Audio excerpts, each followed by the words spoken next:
وثمود وعاد وفرعون وإخوان لوط وأصحاب الأيكة وقوم تبع كل كذب الرسل فحق وعيد أفعينا بالخلق الأول بل هم في لبس من خلق جديد.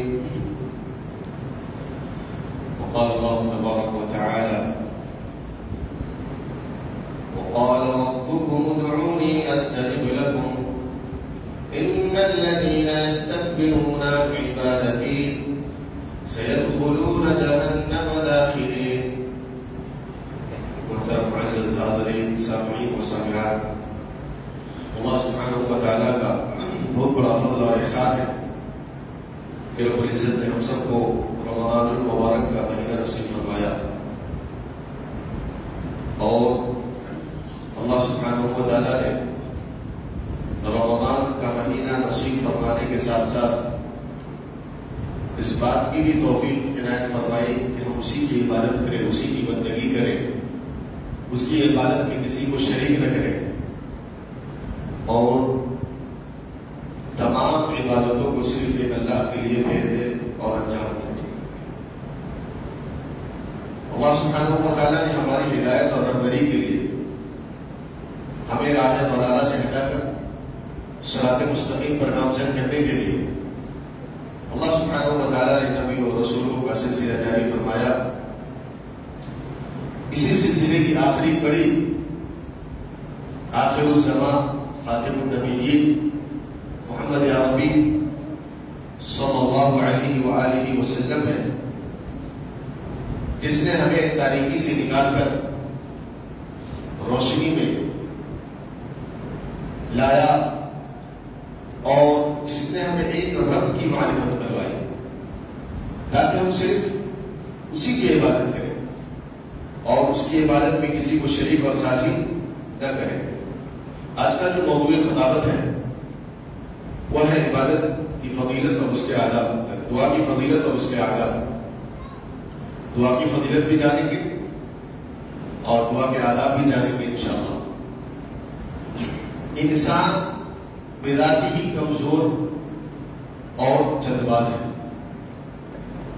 اس کی فطرت میں نقص ہے، اس کی فطرت میں ہی خامی ہے، یعنی انسان بنفس نفیس اس بات کے اوپر قادر نہیں ہے کہ وہ کسی خیر کو اپنی طرف کھینچ سکے یا کسی شر کو اپنے سے خود دفع کر سکے۔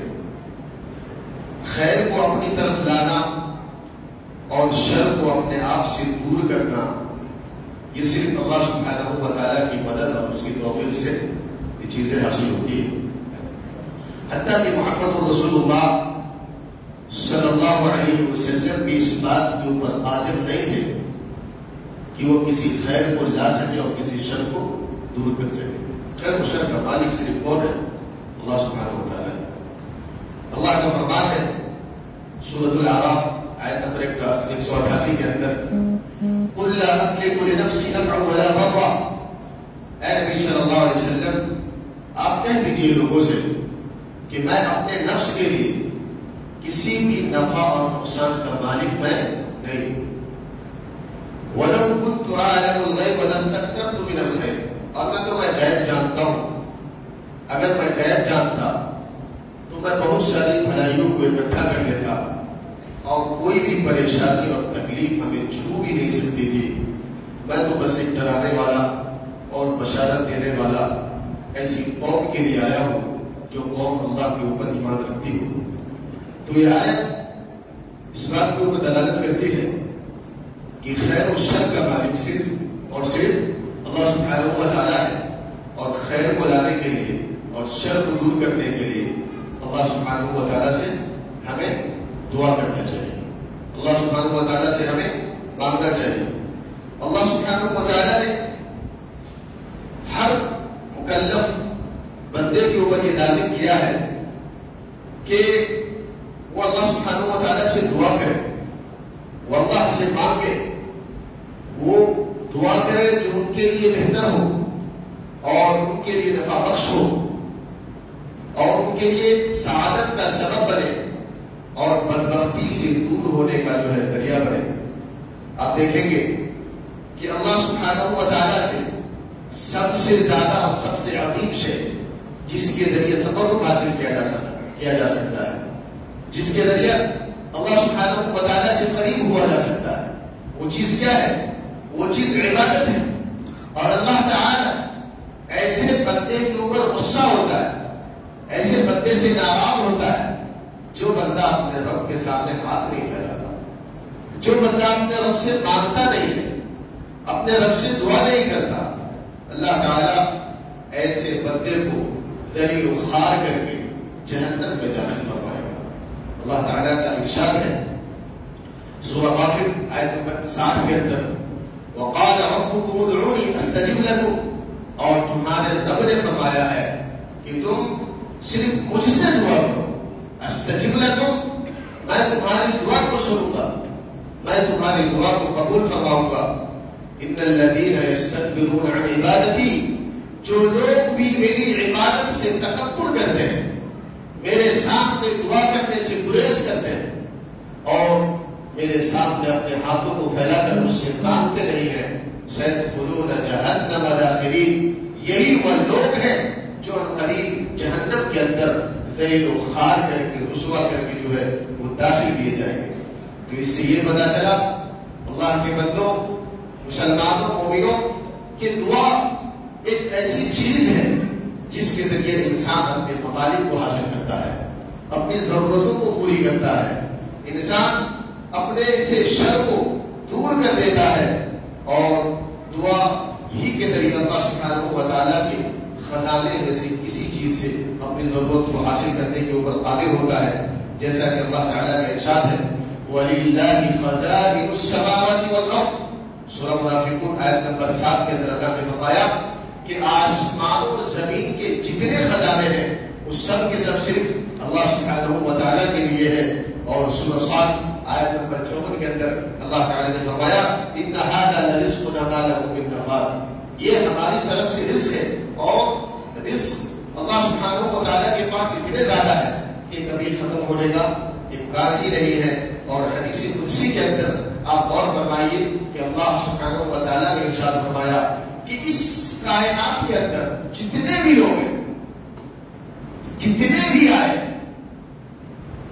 آدم سے لے کر قیامت تک جتنے بھی لوگ، انسان، جنات، سب اگر اپنی ضرورتوں کو مانگے اور میں ان کی ضرورتوں کو پوری کروں تو میرے خزانے سے اتنا بھی کم نہیں ہوگا جتنا ایک سوئی کو سمندر میں ڈالا جائے اور اس سے جو پانی کا قطرہ نکلے اتنا بھی میرے خزانے سے کم نہیں ہوگا. جیسا کہ حدیث قدسی میں اللہ تعالیٰ فرماتا ہے، مسلم شریف کی روایت ہے، یہ حدیث ابو ذر رضی اللہ تعالیٰ عنہ کی طریق سے ہے. فرماتے ہیں یا عبادی لو ان اولکم وآخرکم وانسکم وجنکم قاموا فی صعید فسألونی فاعطیت کل واحد منهم مسألہ. تمام انسانوں سے کہا کہ پوری دنیا کو اس کے مسئلوں کو میں اس کی حاجت کو دے دوں، ما نقص ذلك من ذلك مما عندي، میرے خزانے میں سے اتنا بھی کم نہیں ہوگا الا كما ينقص المخيط اذا ادخل البحر، کہ مگر اتنا جتنا ایک سوئی سمندر کے اندر داخل کیا جائے. تو اللہ سبحانہ و تعالیٰ کے خزانے میں کسی چیز کی کمی نہیں ہے. بس یہ ہے کہ ہمیں اللہ تعالیٰ سے مانگنا ہے، اللہ کے سامنے اپنی ضرورتوں کو پورا رکھنا ہے اور صرف اللہ تعالیٰ سے مانگنا ہے. اسی لیے بادشاہ رحمہ اللہ کہتے ہیں کہ خیر جو ہے اطاعت کے اندر ہے، اللہ کی فرما برداری میں خیر حاصل ہوتا ہے، لیکن تمام خیروں کا اجتماع، تمام بھلائیوں کا اجتماع جو ہے وہ دعا کے اندر ہے. اور امداد اپنے رب سے دعا کرنے والا اور ثواب حاصل کرنے والا اللہ کی رحمت سے کبھی بھی محروم نہیں ہوتا ہے. جیسا کہ عبادہ بن ثابت رضی اللہ تعالی عنہ سے مروی وہ فرماتے ہیں کہ اللہ کے رسول صلی اللہ علیہ وسلم نے ارشاد فرمایا ما علی الارض مسلم يدعو الله تعالى بدعوة الا آتاه الله اياها او صرف عنه من السوء مثل هذا يدع باثم او قطيعة رحم. اللہ کے رسول صلی اللہ علیہ وسلم ارشاد فرماتے ہیں کہ جو بھی بندہ اللہ تعالیٰ سے سوال کرتا ہے، اللہ سے کچھ مانگتا ہے، اللہ تعالیٰ اسے ضرور دیتا ہے. اللہ تعالیٰ ہر دعا کو قبول فرماتا ہے. اللہ تعالیٰ صاحب کے ہر سوال کو سنتا ہے. اس کی ہر ضرورت کو اپنی نظر کے سامنے رکھتا ہے، الا ہے کہ انسان نے قطع رحمی کیا ہو۔ اگر قطع رحمی کرنے والا شخص ہے تو اللہ تعالیٰ اس کی دعا کو نہیں سنتا، اس کی دعا اتنا ہی اس کی دعا کے اندر اس کی قبول ہونے میں کمی آئے گی جتنا اس نے قطع رحمی کیا ہے۔ تو قطع رحمی ایک ایسی چیز ہے جس سے بچنا چاہیے، انسان کو صلہ رحمی کی طرف آنا چاہیے، صلہ رحمی کی ترغیب کرنی چاہیے، لیکن قطع رحمی بھی اللہ اس کے رسول کے لیے ہو تو کوئی حرج نہیں ہے، اور صلہ رحمی بھی اللہ اس کے رسول کے لیے ہی ہونا چاہیے۔ اپنے نفس کے لیے، ذاتی فائدے کے لیے یا دنیاوی مفاد کے لیے قطع رحمی نہیں ہونا چاہیے، صلہ رحمی نہیں ہونا چاہیے۔ صلہ رحمی بھی اللہ کے لیے اور قطع رحمی بھی کس کے لیے ہونا چاہیے؟ اللہ سبحانہ دین کی بنیاد پر، قرآن و سنت کی بنیاد پر۔ اللہ اس کے رسول کی جہاں بات آ جائے وہاں ہلنا نہیں، وہاں جو ہے ایک ثابت قدم رہنا ہے، یہی اصل دین ہے۔ تو انسان جب بھی دعا کرتا ہے تو اللہ تعالیٰ اس کی دعا کو قبول فرماتا ہے۔ انسان دعا کرتا ہے تو تین چیزیں اسے حاصل ہوتی ہیں۔ بہت سارے لوگ کہتے ہیں ہم دعا کرتے ہیں ہماری دعا نہیں قبول ہو رہی، ہم دعا کرتے ہیں ہماری دعا کو سنا نہیں جاتا۔ آپ دعا جو کرتے ہیں آپ کی دعا کو اللہ ضرور سنتا ہے، آپ کی دعا کو اللہ تعالیٰ قبول بھی فرماتا ہے، لیکن کبھی کبھی کیا ہوتا کہ انسان نے جو مانگا اللہ نے اسے فوراً دے دیا، اور کبھی کبھی انسان جو اللہ سے مانگتا ہے اللہ تعالیٰ اس دعا کے ذریعے یا اس ضرورت کے ذریعے جس چیز کو اس نے مانگا ہے اس شخص سے اس کی مصیبت کو اتنا دور فرما دیتا ہے، اس کی مصیبت کو اللہ تعالیٰ اس سے دور فرما دیتا ہے۔ اور تیسری چیز جو دعا کے ذریعے حاصل ہوتی ہے وہ یہ کہ اللہ سبحانہ و تعالیٰ اس دعا کو رکھ لیتا ہے، کب؟ قیامت کے دن کے لیے، تاکہ قیامت کے دن جب اسے نیکی کی ضرورت پڑے، جب اسے بھلائی کی ضرورت پڑے، جب اسے ایسی چیزوں کی ضرورت پڑے جو اسے جنت میں لے جائے، تو یہی دعائیں جو اس نے دنیا میں مانگا ہوتا ہے، دنیا میں سوال کیا ہوتا ہے، یہ دعائیں اس کے لیے کام آتی ہے۔ تو انسان کبھی بھی عاجز نہ ہو، اپنے آپ کو بے بس نہ سمجھے، اپنے آپ کو لاچار نہ سمجھے، کیونکہ دعا جو کرنے والا ہوتا ہے اللہ تعالیٰ اس کے لیے رحمت کے دروازوں کو کھول دیتا ہے۔ رحمت کا دروازہ بڑی بات ہے، رحمت کا دروازہ کھولنا کسی کے لیے بہت بڑی بات ہے۔ جو اللہ تعالیٰ سے بار بار مانگتا ہے، اللہ تعالیٰ سے بار بار سوال کرتا ہے، بالضبط مانگتا ہے، تو اللہ تعالیٰ اس کی دعا کو قبول فرما کے رحمت کا دروازہ کھول دیتا ہے۔ جیسا کہ حدیث کے اندر اللہ کے رسول صلی اللہ علیہ وسلم نے ارشاد فرمایا، اس حدیث کو امام ترمذی اور امام حاکم نے روایت کیا ہے، فرماتے ہیں من فتح له باب الدعاء فتحت له ابواب الرحمة۔ جس شخص کی یہ توفیق حاصل ہو جاتی ہے کہ وہ دعا کرے اللہ تعالیٰ سے، اللہ تعالیٰ کی طرف سے اس کے لیے رحمت کے تمام دروازوں کو کھول دیا جاتا ہے۔ جس شخص کو یہ توفیق حاصل ہو جائے، آج غور کریں کہ ہم اللہ سے کتنا مانگتے ہیں، ہمارا اللہ کے اوپر کتنا یقین اور اعتماد ہے، ہم دنیا کے عام لوگوں پر کتنا بھروسہ کرتے ہیں اور اپنے رب کے اوپر کتنا بھروسہ کرتے ہیں، اور اللہ تعالیٰ سے ہم کتنا مانگتے ہیں، رب سے ہم کتنا سوال کرتے ہیں۔ آپ کو دن اور رات کے اندر کتنی ضرورتیں پیش آتی ہیں اور آپ کتنی بار اللہ کے سامنے اپنے ہاتھ کو پھیلاتے ہیں۔ آپ کو مصیبت لاحق ہوتی ہے تو آپ کس کے سامنے اپنی ضرورت کو رکھتے ہیں؟ سب سے پہلے کس کے اوپر آپ کا اعتماد زیادہ ہو جاتا ہے؟ اگر اللہ کے اوپر اعتماد زیادہ ہے تو ہاتھ بھی اسی کے سامنے پھیلے، اور اگر اللہ کے اوپر اعتماد نہیں ہے تو آپ دنیاوی لوگوں کے لیے اور جو ناقص ہے، جن کے اندر نقص ہے، آپ ان کے پیچھے بھاگیں گے اور رحمت کے دروازے سے آپ محروم ہو جائیں گے۔ کیونکہ رحمت کا دروازہ اگر آپ اپنے نفس کے لیے کھولنا چاہتے ہیں، اپنے آپ کے لیے اللہ تعالیٰ سے رحمت کے دروازے کو کھلوانا چاہتے ہیں، تو آپ رب سے زیادہ دعائیں کریں، زیادہ سے زیادہ گری گزاری کریں۔ رونا ہو تو اللہ کے پاس ہو، آنکھ سے آنسو بہانا ہو تو اللہ کے پاس بہائے، تضرع کرنا ہو، بدن کے اندر کبھی لانا ہو، تھکانا ہو کسی کے ڈر سے، تو اللہ کے سامنے تھکائیے، اللہ کے سامنے اپنے بدن کے اندر کبھی لائیے، دنیا کی چیز کے لیے نہیں۔ اور ایسی دعا جس دعا کو اللہ جانتا ہو اور صرف آپ جانتے ہو، وہ دعا، اس دعا کی قدر کتنی ہوگی۔ جس دعا کو اس دعا کے اوپر کسی کی نظر نہ پڑی ہو، صرف آپ کے رب کی نظر پڑ رہی ہو، اس دعا کی کتنی اہمیت ہے۔ تو جو دعا کرنے والا ہوتا ہے، جو مانگنے والا ہوتا ہے اللہ تعالیٰ سے، اللہ تعالیٰ اس کی رحمت کے دروازوں کو کھول دیتا ہے. اور جب رحمت حاصل ہو گئی تو اللہ تعالیٰ کی سزا سے انسان بچ جاتا ہے.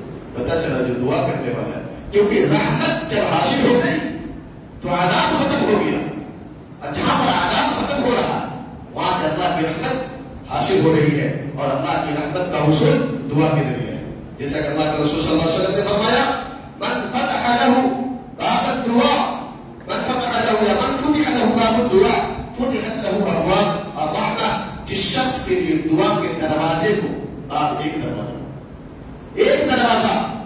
صرف دعا کرنا ہے اسے، اور اللہ تعالیٰ کی طرف سے اس کے لیے رحمت کے ابواب، سارے دروازے رحمت کے کھول دیے جاتے ہیں ایسے شخص کے لیے. وما سأل اللہ شیئا احب الیہ من ان یسأل العافیہ. اور جو کچھ بھی اللہ سبحانہ و تعالیٰ سے وہ سوال کرتا ہے، اللہ سبحانہ و تعالیٰ اس کے سوال کو سنتا ہے اور اسے عطا فرماتا ہے. ابو ہریرہ رضی اللہ تعالیٰ عنہ کی حدیث ہے، فرماتے ہیں کہ اللہ کے نزدیک بڑی پیاری بات ہے، اللہ کے نزدیک سب سے محترم جو چیز ہے، کیا ہے؟ سب سے مکرم، سب سے پیاری جو چیز ہے اللہ کے نزدیک، سب سے خوبصورت اور سب سے حسین اور جمیل شے جو اللہ کے نزدیک ہے، ابو ہریرہ رضی اللہ تعالیٰ عنہ فرماتے ہیں. اور اس حدیث کو امام ترمذی، امام ابن ماجہ اور امام حاکم نے روایت کیا ہے. وہ چیز ہے دعا. اللہ کے نزدیک دعا سے زیادہ محترم، دعا سے زیادہ پیارا، دعا سے زیادہ حسین اور دعا سے زیادہ خوبصورت کوئی بھی شے نہیں ہے بھائی، کوئی بھی شے نہیں ہے. جیسا کہ ابو ہریرہ رضی اللہ تعالیٰ عنہ فرماتے ہیں کہ نبی کریم صلی اللہ علیہ وسلم نے ارشاد فرمایا ہے، لیس شیء اکرم علی اللہ من الدعاء.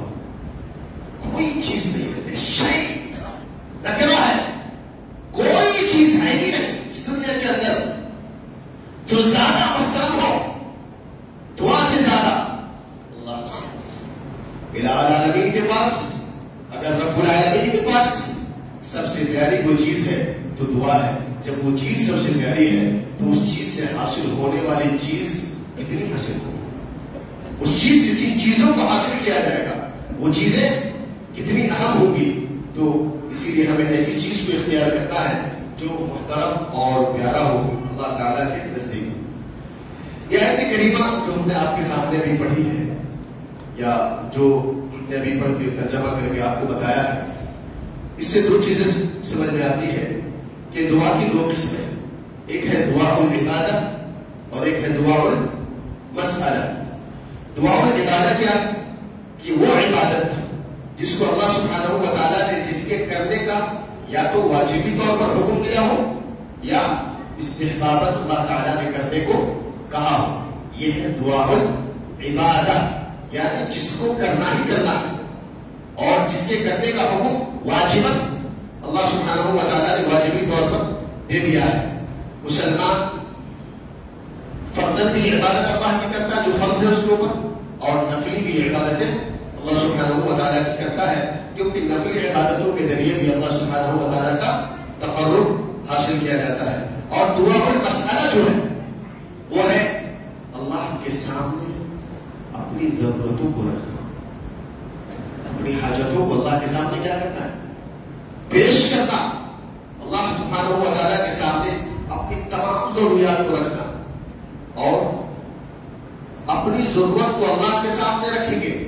اور اللہ کے علاوہ کسی نبی کے سامنے رکھنا بھی جائز ہے، کسی مقرب فرشتہ کے سامنے بھی رکھنا جائز ہے، کسی ولی اور مرشد کے سامنے بھی رکھنا جائز نہیں ہے. آپ غور کیجئے، جب اپنی حاجت اور ضرورت کو نبی کے سامنے رکھنا جائز نہیں ہے، نبی ولی چاہے مقرب فرشتہ ہو جو اللہ سے مقرب اور قریب ہے، جب فرشتوں کے سامنے بھی اپنی ضرورت کو رکھنا جائز نہیں ہے تو اس شخص سے بڑا بدنصیب اور اس شخص سے بڑا جو ہے گھاٹے میں رہنے والا کون ہوگا جو اپنی ضرورت کو ایک غیر کے سامنے رکھتا ہے. جو اللہ تعالیٰ کا حق تھا دعا، اس دعا اور جن چیزوں کو اسے ضرورت تھی ان ضرورتوں کو بیت اللہ کے سامنے لے کر جاتا ہے، وہ غیب کے دروازے کے اوپر چلا جاتا ہے، چاہے قبر ہو، چاہے پتھر ہو، چاہے شجر ہو یا حجر ہو، کسی کے سامنے، چاہے میت ہو یا مردہ ہو، کسی کے سامنے جو اپنی ضرورت کو رکھتا ہے، اس سے بڑا بدنصیب اس دنیا میں کوئی بھی نہیں ہے. کیونکہ میرے بھائیوں، جس نے بھی دعا کو فمن صرف الدعاء لغیر اللہ حرم اللہ علیہ الجنہ وخلدہ فی النار، جس نے بھی دعا کو اللہ تعالیٰ کے دروازے کے علاوہ، اللہ کے در کے علاوہ کسی دوسرے کے در پر جا کر دعا کی، کسی دوسرے کے در کے پاس جا کر اپنی ضرورت کو رکھا، کسی دوسرے کے در کا سہارا لیا، اللہ تعالیٰ اس کے اوپر جنت کو حرام قرار دے دیتا ہے اور اس کے لیے ہمیشہ جہنم میں رہنا لکھ دیتا ہے، اور اس کے لیے ہمیشہ جہنم میں اس کا ٹھہراؤ واجبی طور پر لازم ہو جاتا ہے، الا یہ کہ کوئی شخص توبہ کر کے مرے. دعا کیا، شرک کر لیا، غیر اللہ سے مانگ لیا، کسی مزار پر جا کر اپنی ضرورت رکھ دی، کسی درگاہ کے پاس جا کر اپنی ضرورت رکھ دی، اسے سمجھ آئی بات، اللہ کی توفیق حاصل ہو گئی، اس نے مزار پر گیا لیکن پھر بھی کہا مسجد میں آ کر آیا اللہ جو حق ہو وہ دکھا دے، جو سچ ہو وہ دکھا دے. اگر اللہ کی توفیق اسے حاصل ہو گئی اور اس نے توبہ کیا، آیا اللہ پیچھے جو میں نے شرک کیا ہے، جو درگاہوں پر میں گیا ہوں، جن مزاروں پر میں گیا ہوں، جن پیروں کے پاس میں گیا ہوں، آیا اللہ جو بھی شرک ہوا ہم سے، میں اس سے توبہ کرتا ہوں، آج کے بعد تیرے ساتھ تیری عبادت میں کسی کو شریک نہیں کروں گا، چھوٹی عبادت ہو، بڑی عبادت ہو، نماز ہو، روزہ ہو، نفلی عبادتیں ہو، آیا اللہ تمام عبادتوں میں تمام حاجتوں کو صرف تیرے سامنے رکھوں گا، تیرے لیے کروں گا، آج کے بعد کسی کے لیے نہیں کروں گا. تو اس شخص کی بخشش اور مغفرت ہے جو توبہ نصوح کر کے مر جاتا ہے شرک کرنے کے بعد. جیسا کہ اللہ تعالیٰ کا فرمان ہے وقال المسیح یا بنی اسرائیل اعبدوا اللہ ربی وربکم انہ من یشرک باللہ فقد حرم اللہ علیہ الجنہ ومأواہ النار وما للظالمین من انصار. عیسیٰ علیہ السلام نے بنی اسرائیل سے کہا، اے اسرائیلیوں، اے لوگوں سنو، اعبدوا اللہ ربی وربکم، تم اس اللہ کی عبادت کرو جو میرا بھی رب ہے اور تم سب کا بھی رب ہے. انہ من یشرک باللہ، جو اللہ کے ساتھ کسی کو شریک کرے گا، فقد حرم اللہ علیہ الجنہ، اللہ تعالی اس کے اوپر جنت کو حرام قرار دے دیتا ہے اور ہمیشگی کے لیے اس کا جہنم میں رہنا لکھ دیتا ہے. وما للظالمین من انصار، اور تم ظالموں کے لیے کوئی مددگار نہیں پاؤ گے. تو ظالم سے مراد مشرک ہے. ظالم سے مراد کون ہے؟ مشرک ہے. ظالم سے مراد ہم لوگ چھوٹی چھوٹی چیزوں میں اپنے ذہن کو لے آتے، کسی بھائی سے تھوڑی سی انبر ہو گئی ہم اس کو ظالم یا ظالم کے کھانے میں لے آتے ہیں. یہاں پر جو ظالم قرآن میں جو ظالم مشرک ہے، مشرک مسلمان اگر ہو بھی گیا تو معاف کرو اسے، ابھی ہوگی غلطی ہو بھی گئی مسلمان بھائی سے، اسے معاف کرو، اسے درگزر کرو، اسے اس کھانے میں مت لاؤ کہ وہ ظالم ہے، اسے معاف کرو، اس سے جو ہے معاملات کو ختم کرو. اللہ سبحانہ و تعالیٰ نے یہاں پر جو ظالم کہا ہے وہ مشرک ہوگا. شرک سے بڑا کوئی ظلم نہیں، اور کوئی بھی جو مسلمان ہے وہ یہ کبھی نہیں چاہے گا کہ ہمارا مسلمان بھائی ہماری وجہ سے جہنم کے اندر چلا گیا. آپ کو درگزر کا دامن اپنانا چاہیے. تو اللہ تعالیٰ نے فرمایا تم قیامت کے دن میدان حشر میں ایسے ظالموں کے لیے جنہوں نے اللہ کے ساتھ شرک کیا ہو، اپنے نبی کی تکذیب کی ہو، ان کے لیے تم کوئی مددگار نہیں پاؤ گے. یہ سورہ مائدہ آیت نمبر 72 ہے. اور ایک سورہ جن کے اندر اللہ سبحانہ و تعالیٰ نے آیت نمبر 18 کے اندر فرمایا وَأَنَّ الْمَسَاجِدَ لِلَّهِ فَلَا تَدْعُوا مَعَ اللَّهِ أَحَدًا، اور مساجد جو ہے یہ اللہ ہی کے لیے خاص ہے. بس مساجد الہ یہ حصن ہے، حصن من یعنی بہت ہی مضبوط قلعہ ہے اسلام کا. یہ مساجد جو ہے سب سے آپ نبی صلی اللہ علیہ وسلم کے زمانے میں دیکھیں گے، یہ ایک الگ موضوع ہے. دیکھیں گے کہ ساری چیزیں کہاں ہوتی تھی؟ مسجد کے اندر.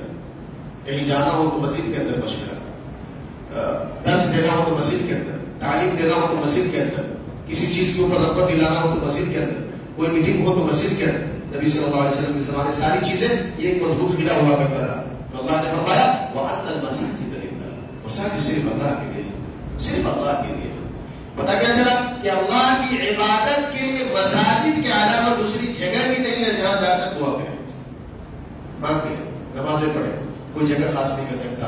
وَأَنَّ الْمَسَاجِدَ لِلَّهِ فَلَا تَدْعُوا مَعَ اللَّهِ أَحَدًا. تم اللہ کے ساتھ مساجد میں کسی کو شریک نہ کرو. پتہ چلا جہاں جس جگہ پر اللہ کے علاوہ دوسرے کی بھی تقرب کا ذریعہ ہے اور دوسرے سے بھی انسیت ہے, وہاں پر وہ مسجد نہیں, وہ شرک کا اڈا ہو گیا. بس سمجھا نہیں, مساجد صرف اللہ کے ہے, درگاہ ہے مزار ہے, مزار ہے شرک ہے, قبر پرستی ہے. ایسی جگہوں کے اوپر توحید نہیں, صرف شرک ہے. تو صرف اللہ تعالیٰ سے دعا کرنا ہے اور اللہ سے مانگنا, اور مساجد صرف اللہ کے لیے ہے. ایک تیسری آیت کے اندر سورۃ الزمر آیت نمبر 66 کے اندر اللہ سبحانہ و تعالیٰ نے فرمایا وَلَقَدْ أُوحِيَ إِلَيْكَ وَإِلَى الَّذِينَ مِن قَبْلِكَ, ہم نے آپ کی طرف وحی کی ہے اور آپ سے پہلے جو لوگ بھی تھے نبی صلی اللہ علیہ وسلم, ہم نے سب نبی کی طرف اس بات کی صرف وحی کی کہ اگر کچھ مانگنا ہو, کوئی ضرورت پوری کرنی ہو, تو ساری عبادتیں اور سارے دعا صرف کس کے سامنے رکھنا, اللہ کے سامنے. اے نبی صلی اللہ علیہ وسلم, اگر آپ نے بھی دعا کو غیر کے لیے کیا, آپ نے بھی اگر دعا کو جو اللہ کا حق ہے اس دعا کو اگر آپ نے کسی غیر اللہ کے سامنے جا کر کیا, تو اے نبی صلی اللہ علیہ وسلم آپ بھی نقصان اٹھانے والوں میں سے ہو جائیں گے. اور دیکھا جائے تو عبادت کیا ہے؟ عبادت اصل دعا ہی ہے. عبادت دعا ہی ہے. جیسا کہ نعمان بن بشیر رضی اللہ تعالی عنہ فرماتے ہیں کہ اللہ کے رسول صلی اللہ علیہ وسلم نے ارشاد فرمایا الدعاء هو العبادہ, دعا ہی عبادت ہے. دعا ہی عبادت ہے. دعا عبادت نہیں, دعا ہی عبادت ہے. یعنی عبادت ہی کیا ہے؟ وہ دعا ہے. اور اصل عبادت کون ہے؟ وہ دعا ہے.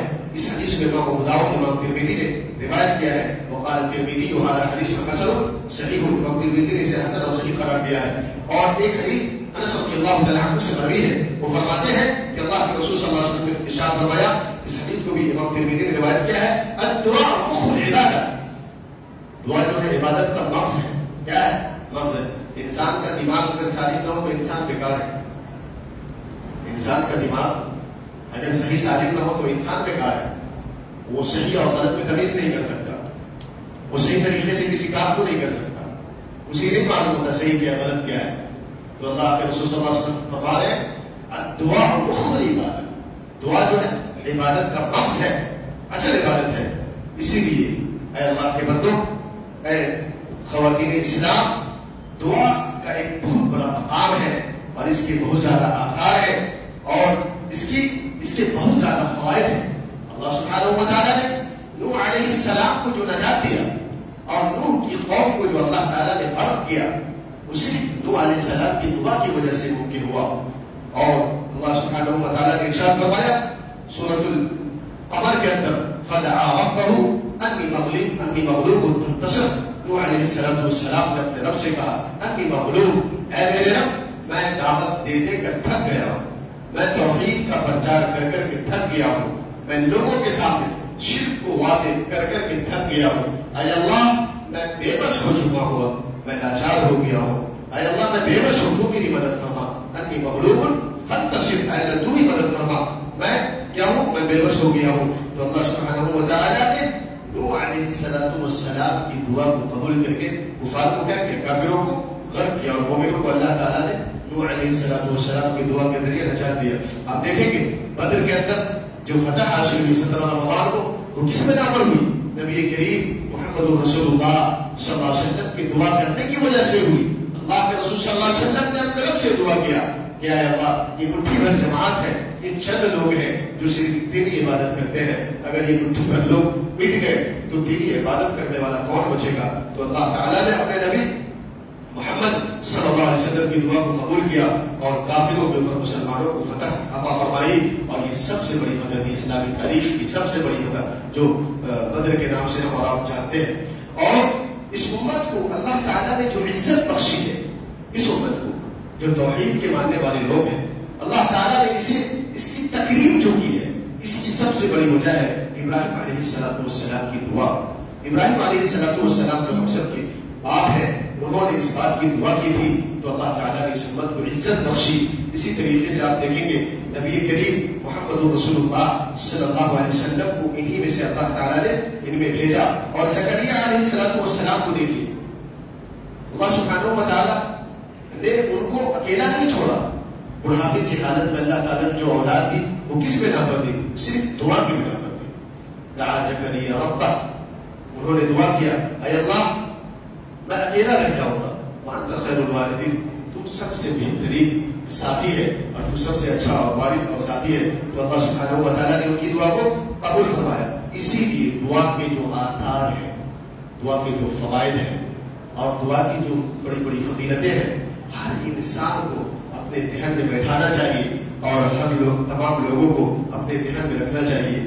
تمام وقتوں میں خوشخبری ہے، بشارت ہے ایسے شخص کے لیے جنہوں نے اپنے آپ کے لیے دعا کیا، جنہوں نے اپنے آپ کے لیے رب سے مانگا، جنہوں نے اپنی نجات کے لیے اللہ کے سامنے رویا، جنہوں نے اپنے آپ کو بچانے کے لیے اللہ کے سامنے گر گرایا، جنہوں نے اللہ سبحانہ و تعالیٰ سے توفیق مانگی. بشارت ہے اور خوشخبری ہے ایسے شخص کے لیے جنہوں نے صراط مستقیم اور جنت کے راستے پر ثبات قدمی کے لیے بھی اللہ تعالیٰ سے دعا مانگا اور فتن سے بچنے کے لیے، ابتلا اور آزمائشوں سے بچنے کے لیے بھی اللہ تعالیٰ سے جنہوں نے دعا کی. تو یہ دعا کی فضیلتیں تھیں جو ہم نے آپ کے سامنے رکھا. دعا کی کچھ آداب ہے، مختصر میں ذکر کر رہا ہوں. دعا کی سب سے پہلی چیز دعا کے آداب میں سے یہ ہے کہ انسان موحد ہو، توحید والا ہو. توحید سب سے پہلے ضروری ہے کہ انسان کے پاس کیا ہونا چاہیے؟ توحید ہونا چاہیے. تب اللہ تعالیٰ اس کی دعا کو قبول فرماتا ہے. یعنی موحد انسان اللہ کی ربوبیت، اللہ کے اسماء و صفات اور اللہ کی الوہیت میں کسی کو شریک نہ کرتا ہو اور اس کا دل جو ہو ممتلئ بالتوحید، توحید سے جو ہے وہ بھرا ہوا ہونا چاہیے اس کا دل، یعنی ممتلئ قلبہ بالتوحید. دوسری چیز اخلاص ہے. آدمی مخلص ہو کہ یہ جو دعا کر رہے ہیں اے اللہ، جو عبادت کر رہے ہیں صرف تیرے لیے کر رہے ہیں، تیرے خاطر کر رہے ہیں، اس کے اندر کوئی چیز ہو. جیسا کہ محمد رسول اللہ صلی اللہ علیہ وسلم نے کسی بھی عمل کی قبول ہونے کی جو شرطیں بتائی ہے اس میں سے ایک اخلاص بھی ہے. تو اخلاص کا پایا جانا بھی ضروری ہے. تیسری چیز یہ ہے کہ انسان اللہ کے اسماء الحسنی کے ذریعے مانگے، اللہ کے صفات کے ذریعے مانگے. سب سے پہلے وہ اللہ سبحانہ و تعالیٰ کی خوب تعریفیں کریں، اللہ کی خوب حمد و ثنا بیان کریں. یہ دعا کے قبول ہونے کے آداب میں سے بتا رہا ہوں. پہلی چیز موحد ہونا، دوسری چیز کیا ہے؟ اخلاص ہونا. اور تیسری چیز کیا ہے؟ تیسری چیز ہے کہ انسان جب دعا کرنا شروع کرے تو کیا ہونا چاہیے؟ وہ سب سے پہلے اللہ کی تعریفیں بیان کرے، اللہ کا حمد و ثنا بیان کرے، اللہ کی تسبیح اور تحمید بیان کرے. اور اللہ کی تسبیح اور تحمید بیان کرنے کے بعد محمد رسول اللہ صلی اللہ علیہ وسلم کے اوپر سب سے پہلے کیا کریں؟ درود بھیجیں، سلام بھیجیں. اور اس کے بعد اپنی ضرورتوں کو رکھنا وہ شروع کرے. جیسا کہ نبی صلی اللہ علیہ وسلم کی حدیث ہے اذا صلى احدكم فليبدا بتحميد الله والثناء عليه ثم ليصلي على النبي صلى الله عليه وسلم ثم يدعو بعد بما شاء. یعنی اللہ کی تعریف، نبی صلی اللہ علیہ وسلم پر سلام، درود و سلام بھیجنے کے بعد وہ ان کے پاس جو بھی ضرورت ہے ان ضرورتوں کو اللہ کے سامنے رکھے. ایھا المصلی ادعو تجب. اللہ کے رسول صلی اللہ علیہ وسلم فرما رہے ہیں اے دعا کرنے والے، اے عبادت کرنے والے، رب سے دعا کرو، اللہ تمہاری دعا کو سنے گا. اس حدیث کو علامہ البانی نے صحیح قرار دے دیا ہے اور امام ترمذی نے اس حدیث کو روایت کیا ہے. چوتھی چیز، دعا کرنے والا اپنے دونوں ہاتھوں کو اٹھائے. کیا کہ اپنے دونوں ہاتھوں کو اٹھائے اور اس کا رخ کہاں ہو؟ قبلے کی طرف ہونا چاہیے. جیسا کہ سلمان فارسی رضی اللہ تعالیٰ عنہ سے مروی ہے، وہ فرماتے ہیں کہ اللہ کے رسول صلی اللہ علیہ وسلم نے ارشاد فرمایا ان ربکم تبارک و تعالی حی کریم یستحی من عبده اذا رفع یدیہ الیہ ان یردہما صفرا.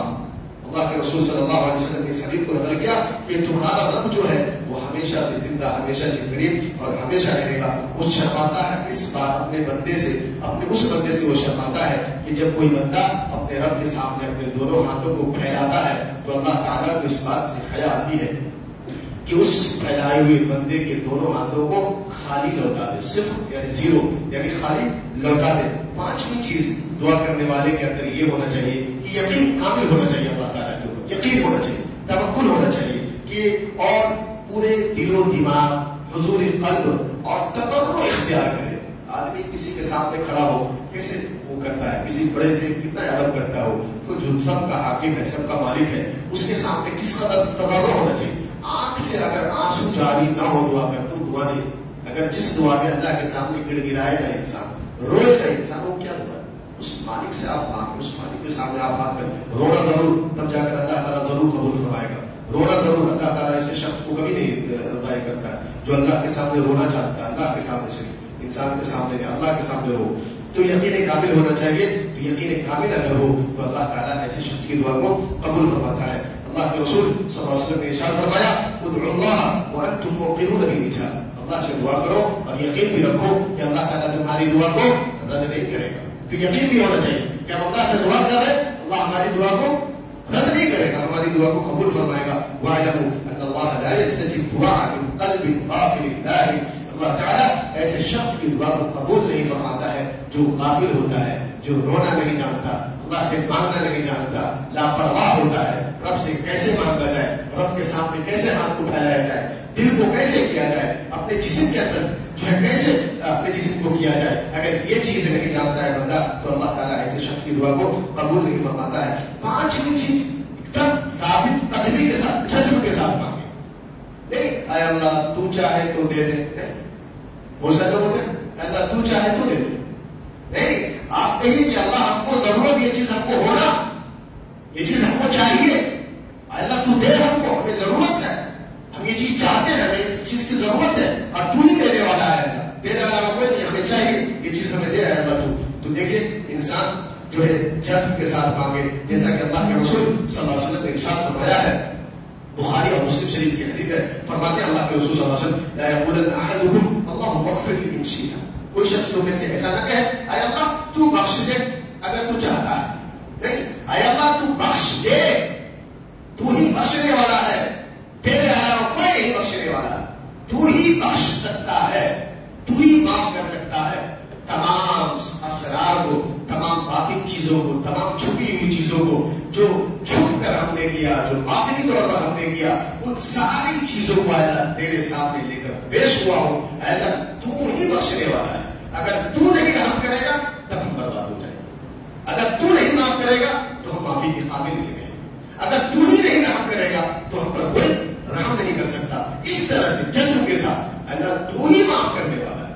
ساری چیزیں تیرے سامنے ظاہر ہیں, رات کے اندھیرے میں, دن کے اجالے کی ساری کی ساری چیزیں اے میرے رب تیرے سامنے ظاہر و باہر ہے. اسی لیے اللہ تو ہی معاف کرنے والا ہے. تو اللہ کے رسول صلی اللہ علیہ وسلم نے فرمایا لا یقولن احدکم اللهم اغفر لي ان شئت. تم میں سے کوئی شخص یہ نہ کہے اے اللہ بخش دے اگر تو چاہے, یا یہ بھی نہ کہے کہ اے اللہ تو رحم فرمانے میں اوپر اگر تو چاہے. نہیں, اے اللہ میں رحم کا جو ہے طالب ہوں, میں تیری رحمت کا محتاج ہوں, تو رحم فرما, تو ہی رحم کرنے والا ہے.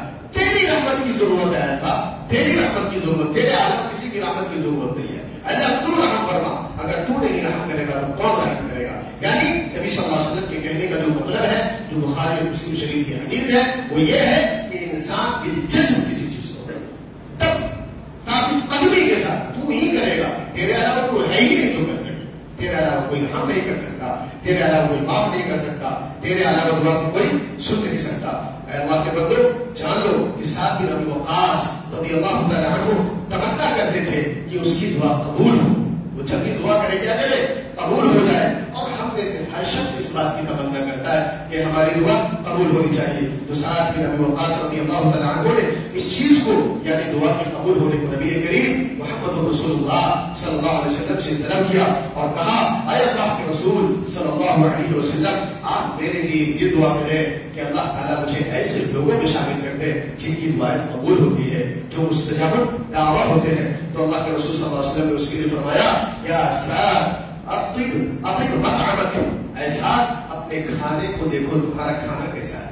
اطب مطعمک یعنی اپنے کھانے کو اچھا کرو, کھانے کی جگہ کو اچھا کرو, یعنی تمہارا کھانا حلال ہونا چاہیے. اے سعد تستجب دعوتک, جب تمہارا کھانا حلال ہوگا تو اے سعد تمہاری دعا آٹومیٹک قبول ہونی ہی ہونی ہے. وکان مجاب الدعوہ بالسبب انتقال لامر النبی صلی اللہ علیہ وسلم, اور نبی کریم صلی اللہ علیہ وسلم کا اطاعت اور نبی کریم صلی اللہ علیہ وسلم کی فرمانبرداری انسان کے اندر اٹھ اٹھ کر ہونا چاہیے. اور دعا کرنے والے کے لیے ضروری ہے کہ اجلت پسند نہ ہو, اجلت نہ کرے, جلد بازی سے کوئی چیز کام کرے. جیسا کہ بخاری اور مسلم شریف کی حدیث ہے, یہ بھی اللہ کے رسول صلی اللہ علیہ وسلم نے ارشاد فرمایا یستجاب لأحدکم ما لم یعجل, یعنی ما لم یعجل. اللہ کے رسول صلی اللہ علیہ وسلم نے فرمایا کہ تم میں سے ہر شخص کی دعا قبول ہوتی ہے مگر وہ شخص جو جلد باز ہو، یعنی اگر کوئی جلد بازی کرتا ہے تو اس کی دعا کو نہیں سنا جاتا. قد دعوت ربی فلم یستجب لی، بعض لوگوں کا یہ کہنا ہوتا میں نے تو مانگا اللہ سے، اللہ نے میری سنا ہی نہیں. یہ کہنا ٹھیک نہیں ہے کہ اللہ نے میری سنا ہی نہیں، اللہ نے میری دعا کو قبول نہیں کیا. جلد بازی سے انسان کبھی بھی کام نہیں لینا چاہیے. اسی طریقے سے امر بالمعروف اور نہی عن المنکر کا جذبہ انسان کے اندر ہونا چاہیے. یعنی انسان اگر امر بالمعروف چھوڑ دے گا اور نہی عن المنکر چھوڑ دے گا، بھلائی کا حکم دینا اور برائی سے روکنا جب انسان چھوڑ دے گا تو اللہ سبحانہ و تعالیٰ ایسے شخص کی دعا کو قبول نہیں فرماتا. یعنی امر بالمعروف بھلائی کا حکم نہیں دینا اور برائی سے نہیں روکنا، یہ معنی ہے دعا کی قبول ہونے کے لیے. جیسا کہ اللہ کے رسول صلی اللہ علیہ وسلم نے ارشاد فرمایا والذی نفسی بیدہ لتأمرن بالمعروف ولتنهون عن المنکر او لیوشکن اللہ ان یبعث علیکم عقابا منہ ثم تدعونه فلا یستجاب. یعنی جب تم امر بالمعروف اور نہی عن المنکر کو چھوڑ دو گے، جب تم لوگوں کو بھلائی کا حکم نہیں دو گے اور لوگوں کو برائی سے نہیں روکو گے تو اللہ سبحانہ و تعالیٰ تمہاری دعا کو قبول نہیں فرمائے گا. اور آپ دیکھیں گے یہ رمضان کا مہینہ چل رہا ہے اور روزے کے احکام کو ذکر کرنے کے بعد، روزے کے احکام کو ذکر کیا اللہ تعالیٰ نے سورہ بقرہ کے اندر، اور روزے کے احکام کو ذکر کرنے کے بعد اللہ تعالیٰ نے جس چیز کے اوپر زور دیا اور جس چیز کی رغبت دلائی مومنوں کو اور اپنے بندوں کو، وہ دعا ہے. اللہ نے فرمایا وَإِذَا سَأَلَكَ عِبَادِي عَنِّي فَإِنِّي قَرِيبٌ. جب میرا بندہ اس سے سوال کرتا ہے تو آپ کہہ دیجیے کہ میں اس کی دعا کو سنتا ہوں، میں اس کی دعا کو قبول فرماتا ہوں. وَإِذَا سَأَلَكَ عِبَادِي عَنِّي فَإِنِّي قَرِيبٌ أُجِيبُ دَعْوَةَ الدَّاعِ إِذَا دَعَانِ. میں ہر پکارنے والے کی پکار کو سنتا ہوں، میں اس کی دعا کو رد نہیں کرتا. اذا فَلْيَسْتَجِيبُوا لِي، چاہیے کہ وہ کیا کریں، مجھ سے دعا کریں. تو اسی لیے میرے بھائیوں اللہ سبحانہ و تعالیٰ سے دعا کرنا چاہیے اور خاص طور سے قبولیت کے اوقات کو دیکھیں. کب دعا؟ جیسے اقامت اور اذان کے درمیان دعا. آج جمعہ کا دن ہے، آج دعا اللہ تعالیٰ ایک گھڑی ایسی ہے کہ اس میں دعا کو رد نہیں کرتا. اور انسان ہم تو روزے سے، روزے دار کی دعا کو اللہ تعالیٰ سنتا ہی سنتا ہے. تو ان گھڑیوں میں زیادہ سے زیادہ ہمیں دعا کرنا چاہیے. اسی طریقے سے جب بارش نازل ہوئی جیسے کل، تو بارش نازل ہوتے وقت بھی انسان دعا کرے تو اللہ تعالیٰ اس کی دعا کو رد نہیں کرتا ہے. اسی طریقے سے کوئی عمرے پہ اگر جا رہا ہے، کعبہ پر اگر نظر پڑی جاتے ہوئے پہلی بار سفر پہ جا رہا ہے اور کعبہ کو اس نے دیکھا دوری سے، تو اس وقت جو ہے اسے دعا کرنا چاہیے. اسی طریقے سے تمام نمازوں کے ختم ہونے کے بعد دعا کرنے کی کوشش کرنی چاہیے. اور اللہ تعالیٰ ایسے شخص سے ناراض ہوتا ہے جو اللہ سے مانگتا نہیں ہے. من لم یسأل اللہ یغضب علیہ. جو اللہ سے سوال نہیں کرتا اللہ اس کے اوپر غصہ ہوتا ہے. تو ہمیں اللہ سے مانگنا چاہیے، مانگنا سیکھنا چاہیے. اللہ سے نہیں مانگیں گے تو کس سے مانگیں گے؟ ایمانی مومن کا جو اللہ سے نہیں مانگے، جو اللہ کے سامنے نہیں روئے، اللہ سے دعا نہ کرے، اللہ سے کے سامنے اپنی ضرورتوں کو نہ رکھے. کیونکہ وہی وہ ایک ہے، وہی ہے جو ہماری ساری چیزوں کو جانتا ہے، دوسرا کوئی نہیں جانتا. وہی ہے جس کے پاس ماضی بھی ہے، حال بھی ہے اور استقبال بھی ہے. ہمارا ماضی میں جو ہوا وہ بھی ہے، حال میں جو ہو رہا ہے وہ بھی ہے، اور جو آگے والے دنوں میں ہوگا وہ ساری چیزیں صرف اللہ کے پاس ہے ہماری. تو اس اللہ سے منہ نہ پھیرو، اس اللہ سے مانگو، نہیں تو اللہ تعالیٰ ہم سے غصہ ہوگا. اور جب اللہ غصہ ہو جائے گا تب کہاں جائے گا؟ جو اللہ سے سوال نہیں کرے گا اللہ اس کے اوپر غصہ ہوتا ہے. اللہ تعالیٰ سے دعا آخر میں کہ اللہ تعالیٰ ہم سب کو رمضان کے مہینے سے زیادہ فائدہ اٹھانے کی توفیق نصیب فرمائے. اللہ تعالیٰ ہم سب کو زیادہ سے زیادہ اپنے رب سے دعائیں کرنے کی توفیق نصیب فرمائے.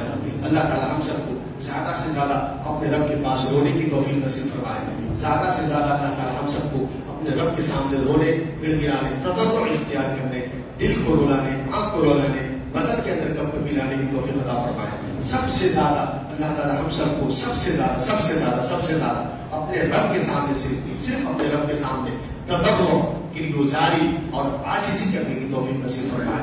اللہ تعالیٰ ہماری توحید کی حفاظت فرمائے، ہم سب کو توحید کے اوپر قدمی عطا فرمائے. اللہ تعالیٰ ہم سب کو اپنے نبی محمد عربی صلی اللہ علیہ وسلم کی سچی اور پکی اتباع کرنے کی توفیق نصیب فرمائے. اللہم وفقنا لاتباع حبیبک صلی اللہ علیہ وسلم. اے اللہ تو ہم سب کو اپنے حبیب جناب محمد رسول اللہ صلی اللہ علیہ وسلم کی سچی اور پکی اتباع کرنے کی توفیق نصیب فرما.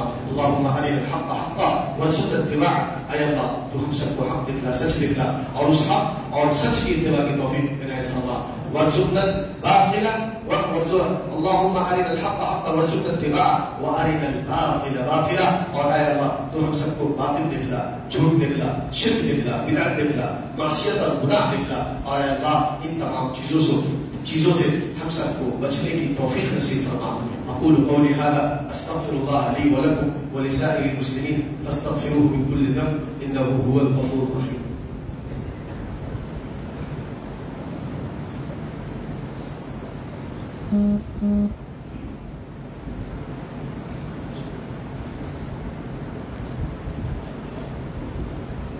الحمد لله رب العالمين والعاقبة للمتقين والصلاة والسلام على رسوله الأمين. أما بعد أعوذ بالله من الشيطان الرجيم.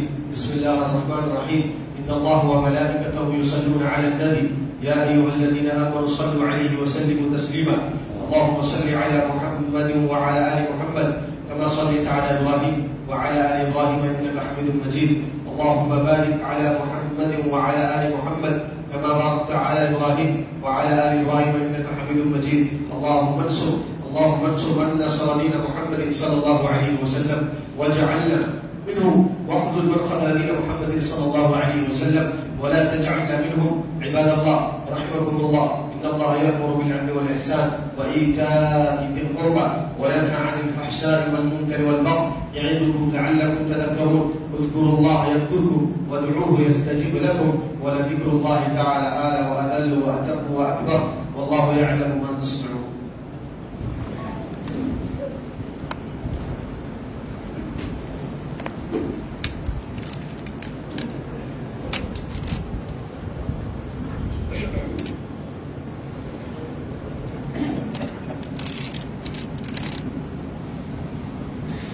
الله أكبر الله أكبر. أشهد أن لا إله إلا الله، أشهد أن محمدا رسول الله. حي على الصلاة حي على الفلاح، قد قامت الصلاة قد قامت الصلاة. الله أكبر الله أكبر لا إله إلا الله.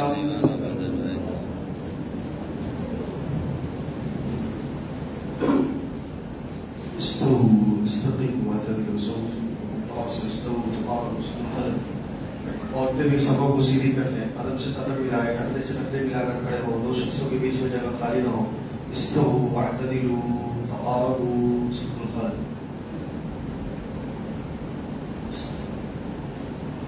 اللہ اکبر.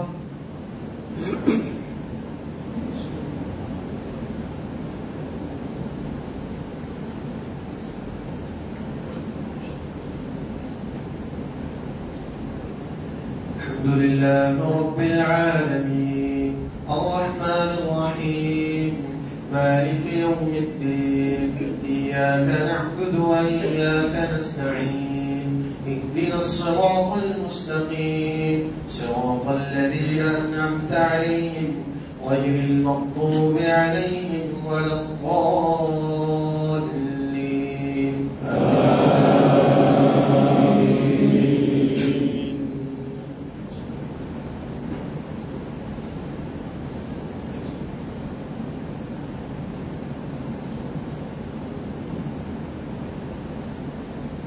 قل يا أيها الكافرون لا أعبد ما تعبدون ولا أنتم عابدون ما أعبد ولا أنا عابد ما عبدتم ولا أنتم عابدون ما أعبد لكم دينكم ولي دين.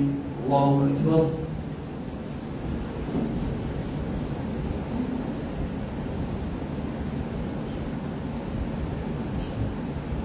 سمع الله لمن حمده. الله أكبر.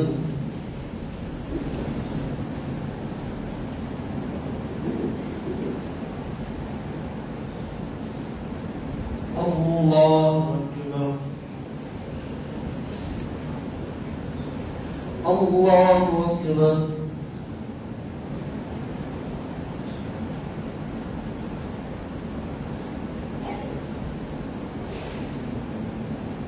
الله أكبر.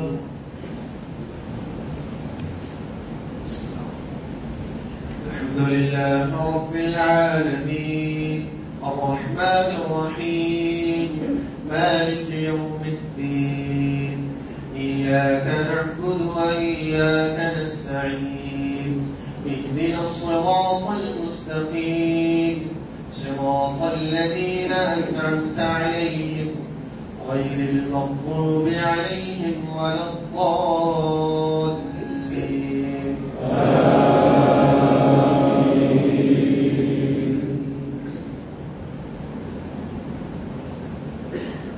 قل هو الله أحد الله الصمد لم يلد ولم يولد ولم يكن له كفوا أحد الله أكبر.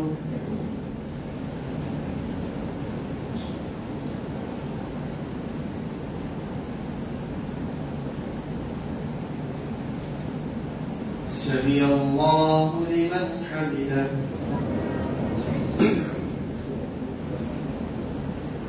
الله أكبر.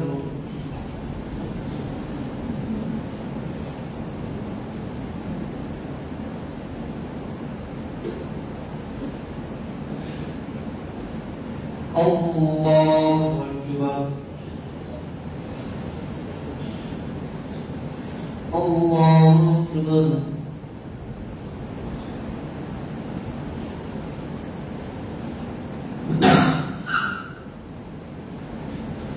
الله أكبر.